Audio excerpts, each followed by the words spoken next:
ပညာတော်တွေသွားခြင်းနဲ့ဆက်သွယ်ရလည်းမရှိဒီကနေဘယ်လိုမှမသိဖြစ်နေဘူးလားဒါဆိုရင်တော့ဒီဗီဒီယိုလေးကိုစောင့်ကြည့်လိုက်ပါတော့နော်ဂျပန်မှာကြောက်ရွံ့ထားနိုင်တဲ့အင်တိတ်အနေနဲ့ကတော့၄ခုရှိပါတယ်ရှင်1လပိုင်း4လပိုင်း9လပိုင်း10လပိုင်းလိုပဲဖြစ်ပါတယ်နော်အနည်းဆုံး F5 လက်မှတ်ရှိထားရပါမယ်အသက်16နှစ်ကနေ28နှစ်အတွင်းဆိုပိုကောင်းပါတယ်နော်အင်တိတ်တစ်ခုအနေနဲ့ကြောက်ရွံ့တော့မယ်ဆိုရင်တော့10လကနေ10လအတွင်းကြိုတင်ပြင်ဆင်ထားရပါမယ်ရှင်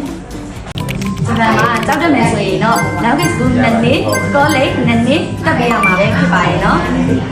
လိုအပ်တဲ့စာရေးစာတမ်းတွေကတော့3 CN site နောက်ခံအဖြူအပြားစော့ကော်ပြီးဆန်တဲ့အောင်လက်မှတ်အမတ်စီရင်ကျောင်းသားမပုံတွေစပွန်ဆာမပုံတွေ passport ပြီးအိမ်တော်စုစရာတို့ပဲပြင်ဆင်ထားရမှာပဲဖြစ်ပါတယ်ရှင်ဒီစာရေးစာတမ်းလေးတွေပြည်ဆောင်ပြီးသားပြီဆိုရင်တော့ interview ဖြေဆိုရမှာပဲဖြစ်ပါတယ်ရှင် interview လည်းအောင်မြင်ပြီးသွားပြီစာရေးစာတမ်းတွေလည်းပြင်ဆင်ပြီးသွားပြီဆိုရင်တော့ကျမတို့ COE စောင့်မှာပဲဖြစ်ပါတယ်ရှင် COE ကခုလျှောက်ထားတဲ့အင်နဲ့2လကြိုထွက်မှာပဲဖြစ်ပါတယ်ရှင်